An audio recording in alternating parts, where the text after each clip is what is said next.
Eu quero abrir esse vídeo aqui agradecendo já você que tá assistindo, tá? Os primeiros segundos do vídeo.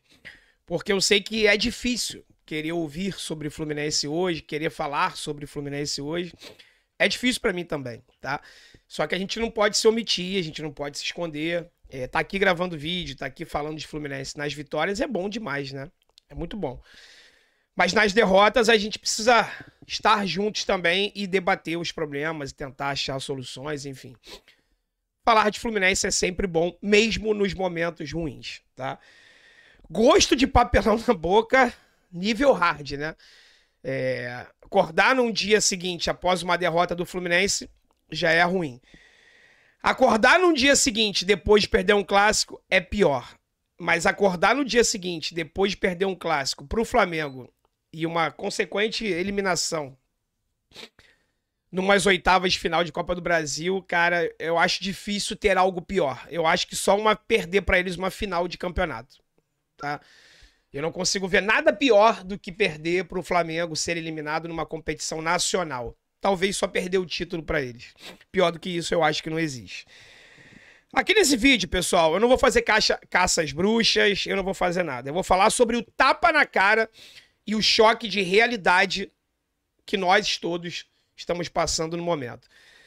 Tapa na cara porque depois da final do Carioca, depois da vitória de 4-1 em cima do Flamengo, a gente achou realmente, maior parte da torcida do Fluminense, claro que sempre teve aquela galera que era mais pezinho no chão e tal, mas a maior parte da torcida do Fluminense achava realmente que nós éramos um dos melhores times do Brasil. E eu também tava nessa, tá? Só que esses 5 jogos e essa eliminação com o Flamengo amplamente superior foi um grande tapa na cara, aquele tabé forte para fazer a gente acordar, chacoalhar. E a coletiva do Diniz também foi outro tapa na cara bem ardido de todos nós, torcedores do Fluminense, com a falta de empatia, com a falta de importância que ele deu para essa eliminação. Eu admito que eu tô bastante chateado com a postura. Primeiro com o trabalho do Diniz, tá? Que não tá sendo legal. Tava vindo muito bem. Mas como o GE apostou hoje, o do dinizismo ao aramilizismo, né? Time completamente aramiliso. O que mudou? A gente vai falar sobre isso aqui nesse vídeo. Mas a postura dele na coletiva me incomodou bastante. Eu vou falar sobre isso aqui também, tá? Só queria me apresentar para você que tá chegando aqui agora, que não me conhece. Muito prazer, meu nome é André Luiz. Queria que você entendesse que aqui é um canal de torcedor. Então, teremos comportamentos de torcedor aqui, tá? Eu ajo normalmente como você que tá aí do outro lado. Após as vitórias, após as derrotas. Então, isso aqui não é um canal de análise, isso aqui não é um canal de um profissional, isso aqui não é um canal de um jornalista especialista em futebol. Aqui é um canal de torcedor que fala reto pra você. Mesmo nível, torcedor para torcedor. Então, se você se identificar, peço com muito carinho para você se inscrever aqui no canal, deixar teu like, compartilhar esse vídeo para o máximo de pessoas que você puder. Tô deixando um presente para você aqui, que é o aplicativo OneFootball, para se você não sabe, se você não conhece ainda, tudo sobre o mundo do futebol, tá? De tabela, classificação, próximos jogos, você que é do mundo das apostas e quer ter uma noção de qual a odd melhor, qual é o provável resultado, o OneFootball te dá isso também. É super completo e totalmente de graça, tá? Clicando aqui no primeiro link da descrição, você pode baixar o aplicativo aí e ficar para sempre com ele no teu celular, beleza? Vamos lá, pessoal. Além do prejuízo técnico, além do prejuízo moral e psicológico para o torcedor do Fluminense, essa eliminação na Copa do Brasil também traz um prejuízo financeiro para a gente, tá? Na estimativa que o clube faz sempre no início do ano, era previsto que o Fluminense chegasse pelo menos às quartas de final da Copa do Brasil. Numa competição que paga mais de 100 milhões de reais, o Fluminense sai dela precocemente com um pouco mais de 5 milhões, tá? Essa eliminação fez com que o Fluminense deixasse de ganhar 4 milhões e 300 mil reais. O que vai ter que acontecer para o Fluminense cobrir esse prejuízo? Ele vai ter que compensar na Libertadores ou no Campeonato Brasileiro, tá? Na Libertadores, a previsão é que o Fluminense chegue pelo menos até as oitavas. Estamos muito perto disso. Para cobrir o prejuízo da Copa do Brasil, o Fluminense vai ter que avançar mais uma casinha. Vai ter que chegar pelo menos às quartas de final, tá? Ou, no Campeonato Brasileiro, que a previsão é o Fluminense chegar em sexto, a gente vai ter que chegar mais adiante. Quinto, quarto, terceiro, segundo, primeiro campeão, por que não? Né? Uma outra coisa que eu gostaria de falar com vocês é o seguinte. Como o Nino falou ontem após o jogo, o Cano não desaprendeu a fazer gol, o Ares não desaprendeu a dar assistências, o Ganso não desaprendeu a achar e colocar os colegas na cara do gol, né? Mas então, André, o que está acontecendo? Por que o Fluminense deixou de ser efetivo? Por que o Fluminense deixou de ser perigoso? Por que nós deixamos de ser daquele futebol encantador para esse time modorrento, esse time morfético que tá o time do Fluminense nos últimos 5 jogos, tá? Lembrando que a avaliação que a gente está fazendo agora não é momentânea.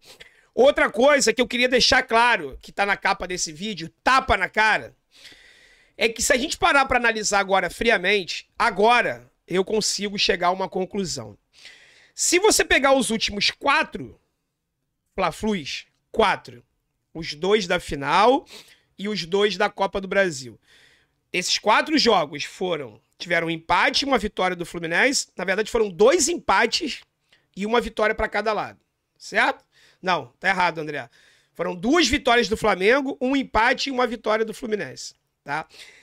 Desses 4 jogos, o Fluminense só foi melhor do que o Flamengo em 1. Então, dos últimos Fla-Flus, dos últimos 4, o Fluminense foi pior do que o Flamengo em 3. Nós perdemos o primeiro jogo da final de 2-0. O segundo jogo, nós massacramos, goleamos eles de 4-1, conquistando o bicampeonato carioca, de muita importância. Tá? No primeiro jogo das oitavas de final da Copa do Brasil, o Fluminense foi pior. No primeiro tempo, o Flamengo dominou a partida. No segundo tempo, a gente com homem a menos, a gente só soube se defender. Mas o Flamengo foi melhor na partida, ok? E ontem não tem nem questionamento. O Flamengo foi muito melhor.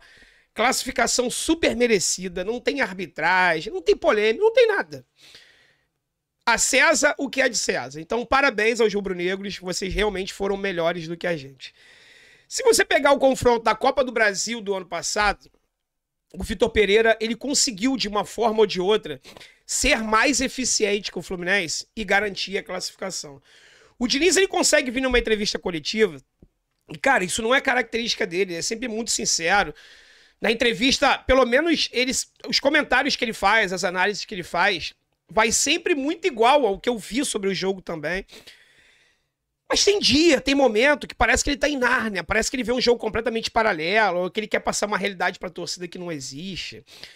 Numa derrota, quando ele era técnico de São Paulo, se eu não tô enganado, o São Paulo perdeu de 4-1 ou 4-2 pra LDU.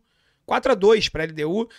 Ele chegou na entrevista coletiva pós-jogo, querendo exaltar a partida que o São Paulo fez, porque no primeiro tempo o São Paulo tinha vencido por 2-1. Vocês estão falando tanto, nós vencemos o primeiro tempo, pô, por 2-1. Sendo que ele estava analisando uma partida na qual o São Paulo perdeu por 4-2. Né?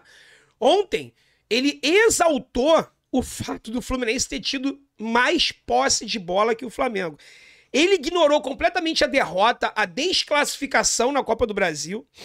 Falta de empatia com o torcedor. O Diniz, ele tratou a derrota de ontem como se tivesse sido somente mais um jogo da vida dele. Foi a primeira vez que teve um Fla-Flu no mata-mata de Copa do Brasil. Nós fomos eliminados, amplamente dominados pelo rival. Ele tomou um nó tático do São Paulo e nos 2 jogos ele estava comemorando o fato de ter tido 71% de posse de bola.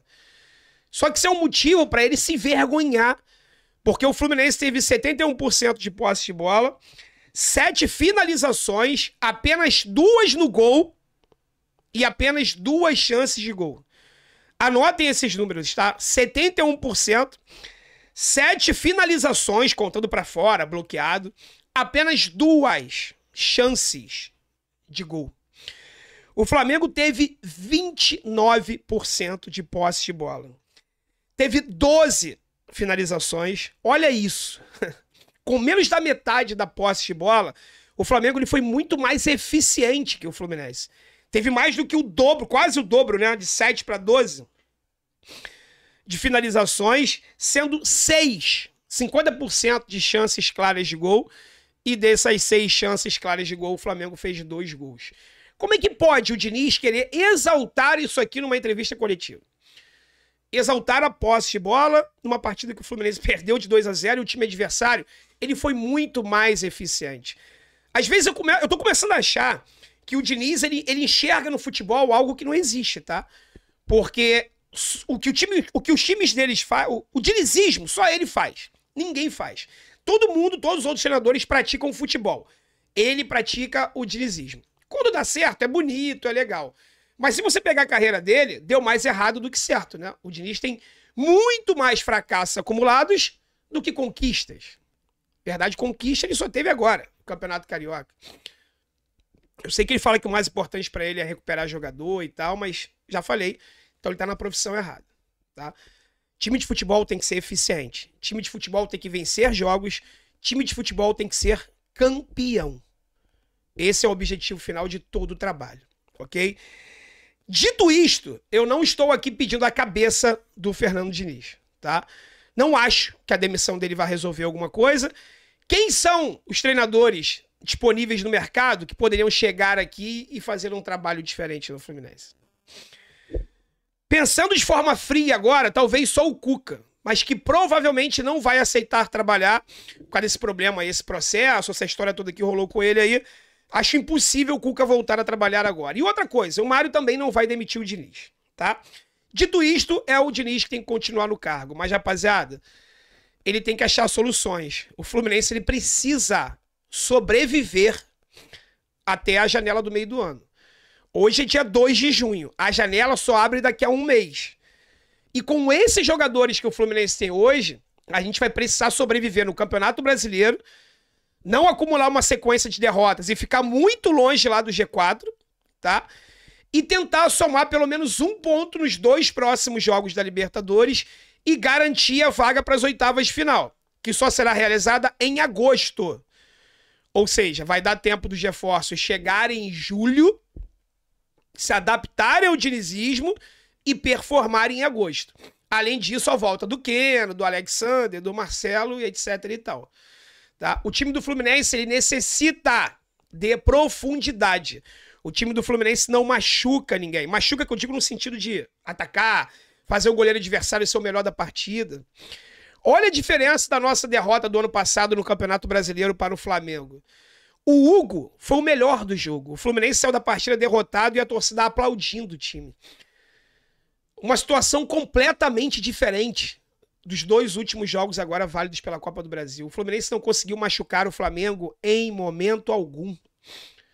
Em momento algum. O dinizismo, nesse momento, ele acabou. Ele não existe, ele é um modelo fracassado. E o Fernando Diniz, ele vai precisar se reinventar. O time precisa ser mais agudo, o time precisa ter mais profundidade. Ah, André, não tem jogador, tem o Isaac, que coloque o Isaac pra jogar. Tá verde, eu sei que tá. Eu cansei de falar que ele tá verde. Mas é melhor um verde e ir maturando durante os jogos do que ninguém, do que nada. Ah, tem o Lelê, coloca o Lelê, tá mal, insiste com o Lelê, não contratou, não quis, insiste. O Diniz, ele precisa fazer algo diferente para o Fluminense poder sobreviver até a janela do meio do ano. Ele alegou na entrevista coletiva ontem que não tem dinheiro, o Fluminense vai ter que se virar. Porque a expectativa criada no torcedor, ela foi gigante. E agora vocês vão precisar dar conta disso. Senão, a debandada vai ser geral. O torcedor vai cancelar sócio, o torcedor vai abandonar nos estádios. E aí, meu irmão, é ladeira abaixo. Uma das minhas maiores preocupações desde dezembro do ano passado era priorizar as Copas e deixar o Campeonato Brasileiro de lado. Caso a gente não conquistasse nenhuma das 2 Copas, que a probabilidade sempre foi maior, você não ganhar do que ganhar, né? Porque são vários clubes disputando, apenas um ganha. Então, estatisticamente, é muito mais fácil você não conquistar do que conquistar. O Fluminense abandonando o Campeonato Brasileiro, ele não pegaria nem vaga na Libertadores do ano que vem. Você imagina o quão trágico seria isso. Você não ganhar nenhuma Copa e ficar fora do G6. Então agora, com a eliminação na Copa do Brasil, o Fluminense tem apenas 2 competições, pelo menos até agosto. Se Deus quiser, a gente vai para as oitavas da Libertadores. Copa Libertadores e Campeonato Brasileiro. Teremos alguns meios de semana livre que serão os jogos da Copa do Brasil. Então, é descanso, cansaço, fadiga.